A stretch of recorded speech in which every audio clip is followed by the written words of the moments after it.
what even is attraction? Is it like this thing?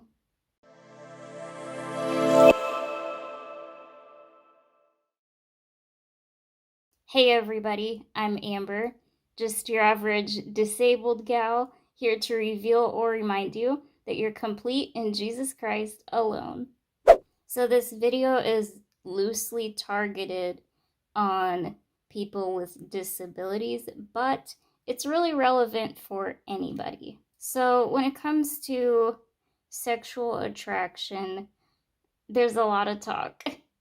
You hear secular people saying what they think it is. You hear Christians saying, that it's important, but it's not the most important thing. Blah, blah, blah.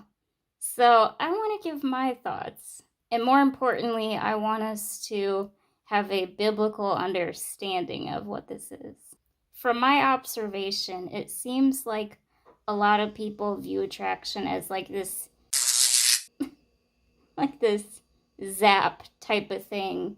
Like you're either attracted to somebody or you're not. So I think first it's just important to remember the biblical reason for intimacy.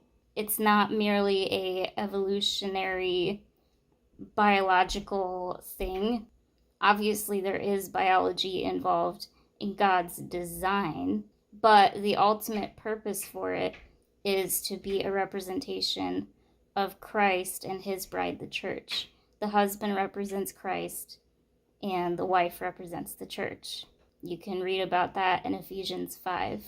We've read it on this channel a lot, particularly verses 31 and 32. One distinction I think is important to make: just because you think a person is physically attractive doesn't necessarily mean you desire them sexually. At least I hope it doesn't. Like, I think my dog is physically attractive, but I sure don't desire her sexually. So I think when we put in our minds, if someone is physically attractive, then that equals I'm sexually attracted to them. Why are we doing that? Where did that even come from? Like, yes, obviously the Bible does talk about physical beauty, but Scripture also makes it clear that we are only to desire our spouse in that way. So obviously you can't do that while simultaneously thinking that every beautiful creation you're sexually desiring them. Like, those two just don't go together. The actual act of intimacy is so much deeper than just the way somebody physically looks.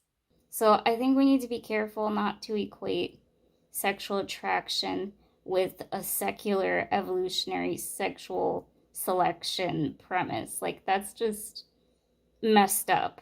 So when we talk about disability and sexual attraction, there's kind of, again, a evolutionary type of premise that people with disabilities are not physically attractive or sexually attractive. And this is based on the survival of the fittest type of model, a eugenic idea that's, again, not biblical. So I would caution anyone, especially Christians, like, don't automatically put disabled people into the category of not physically or sexually attractive. Now, obviously, if that's not your spouse, you don't want to just be lusting after them. And look, I get it, you can have a preference.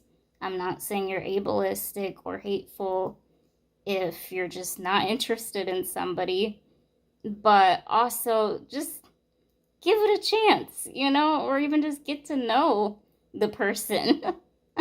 Don't just automatically be like, oh, they have a disability, they're ugly, they would be a terrible husband or wife. Like, ew, yikes. Especially for a Christian, that's a awful mentality. Someone doesn't have to be the world's definition of attractive in order to be attracted to them. An example is myself. I am not the number one most beautiful woman in the world, and Devin is not the number one most handsome man in the world, but I am the only one that Devin desires, and Devin is the only one that I desire in that way, because we're the only people that can represent Christ and the church together, because we are husband and wife. So it wouldn't even make sense to desire someone else just because they're physically attractive. And yes, I understand lust exists, but at the end of the day, it is not biblically okay to be desiring other people besides your spouse. So yes, we don't need to pretend that physical attraction doesn't matter at all in dating, but I'm just saying we need to have a proper view of what it actually is. Just because you don't feel this initial like zzz in the beginning doesn't mean that you would never desire them ever. And truthfully, in the beginning of a relationship, you don't have any business to be with them in that way anyway, because you're not married.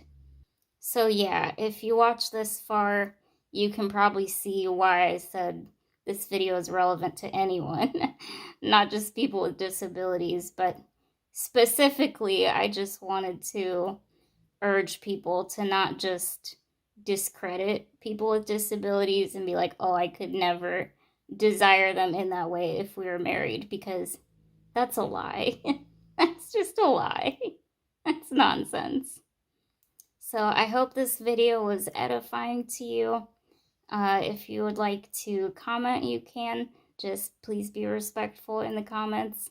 And thank you so much for watching. If you feel led to support our ministry, the link is in the description below. Thanks. The video you just saw was made by fallible Christians. Although we diligently seek to represent the God of the Bible accurately, please understand that we are still being sanctified. For absolute truth, please refer to the Bible.